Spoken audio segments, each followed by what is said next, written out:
All right. Let's go ahead and have a little conversation about this price action. This is going to be in replay mode, 100%, just so you know. You'll obviously see that. And this was an actual trade I took. It was a short. And I took the trade from this fair value gap and I wrote it down to this fair value gap. As soon as we entered this fair value gap right here, we wicked and I took the trade. Okay. I'm being a little more careful right now because I'm working on a funded account to where I have a buffer. And I usually only trade like maybe 3 to 7 contracts, micros, until the account's built up. Then I'll start trading 10 to 20. Okay, so I didn't have as much room for shaving off the trade. Okay, I don't like to leave a lot on the table when I'm trading lower contracts. All right, so but I've had many trades like this, and man, let me tell you, it helps so much with your R&R and your actual profits. And when you get these big ones like this, it really, really, really helps. I mean, just seriously, it makes like one win can cover like 3-4 losses, which is amazing. Okay. You can also follow this as your trades logically. If we create fair value, I'll explain. All right, so here we go. So we're going to enter this short right here. Okay. As soon as we came up into this fair value gap, I tapped this short. It was so let's go ahead and play out the market a little bit here. So we are now in this short. So boom, as soon as we do something like that, okay, that's actually when I took profit. Okay. Because it was just so straightforward. It just happened in, less than 5 minutes. It was just boom, and that was a great return. It was really a 1 to 3, 1 to 2.8, 2.9, something like that, but it was really good. Okay. So I took that. All right. So let's just pretend I had runners. Okay. So let's say right now I took 70% of my trade, 1 to 3, a return is fantastic. So if I was in 10, so let's say I have 3 contracts in, okay? So let's go ahead and do this. All right, so now we have this. So I have these fair value gaps. So in theory, now that I'm looking at the market, we should not disrespect these fair value gaps that have been created, okay? These fair value gaps should hold. All right, if we start moving through these fair value gaps, I'm definitely getting out of this trade. Okay, because there's 3 of them. All right, so at this point, I'm definitely at break even. And to be honest, I'm probably like here, okay, because we should respect this and this. All right, so I'll just put this somewhere above this fair value gap. So I have 2. I like 1 to 2 fair value gaps in between, okay, because they're kind of like barriers. All right, so let's go ahead and play this through. And yes, I know how this works out. So but this is what I do. I've seen this work many times. Okay.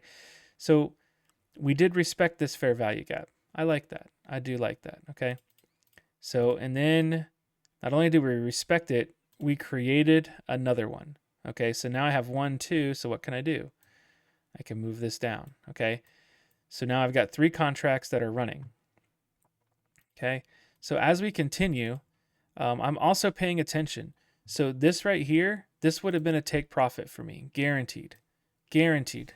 I would have that sitting right there. As soon as we wicked into that, boom. Okay. You could even drop a limit there. A lot of people like to use the limits. It's great for when it wicks like that. I have no problem waiting and clicking. I think it's a game. But use limits.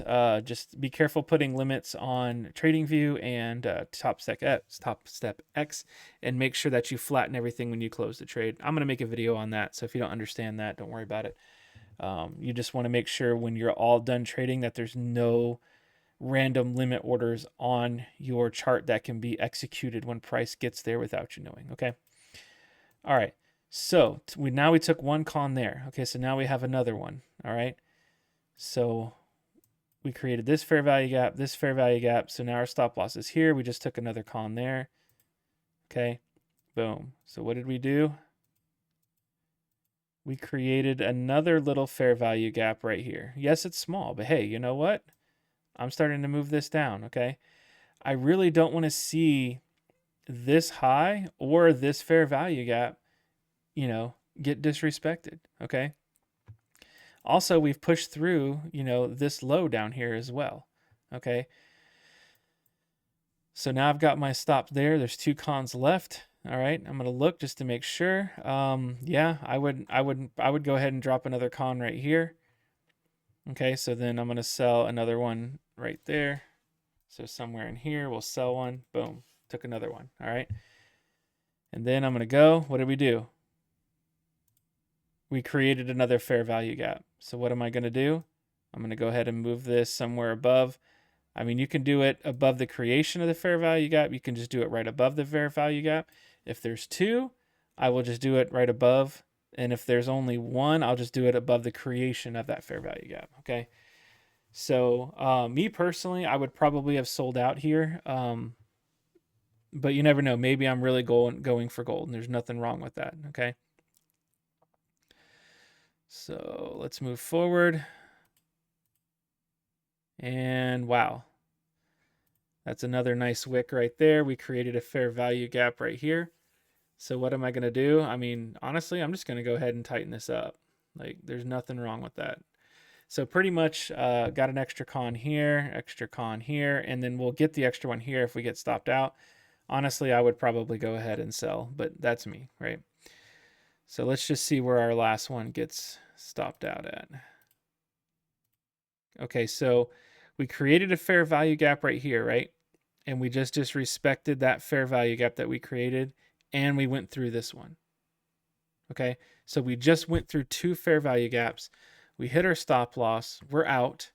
Okay, this one con got a 1 to 5. This one got a 1 to 4, and then this one got a 1 to little over 1 to 5. Okay, so that's fantastic. On 3 of our 10 cons, okay, we got 1 to 5 and 1 to 4. That's great. Okay, and then the rest of them, you know, we took down here. So that's an example of how to trail your stop loss. All right, so that was definitely a good solid trade. That is how you can get runners. I do recommend, you know, making sure that you secure profits once you get past 1 to 2, 1 to 2.5, get into 1 to 3. That's a good return. That's a good R&R. If you're closing 40, 50% of your trades in the green and you average like, you know, 1 to 2.5, you're going to be profitable. 1 to 3, that's going to be fantastic. Okay. You know, and as you know, grow, as you become more experienced and you start, you know, closing 60%, you know, in the green, maybe even into the 70s and 80s and stuff, then, you know, that's when the profits really start to roll in. Okay. So I hope that video was helpful. That is one way to trail your stop losses. I like to see these fair value gaps get created and respected when I am trading. And as long as I see them continue to get respected, I like to hold my runners, especially, you know, once I've built up an account and I start to really push, you know, for profits. So anyway, hope that was helpful, and we'll see you guys in the next one.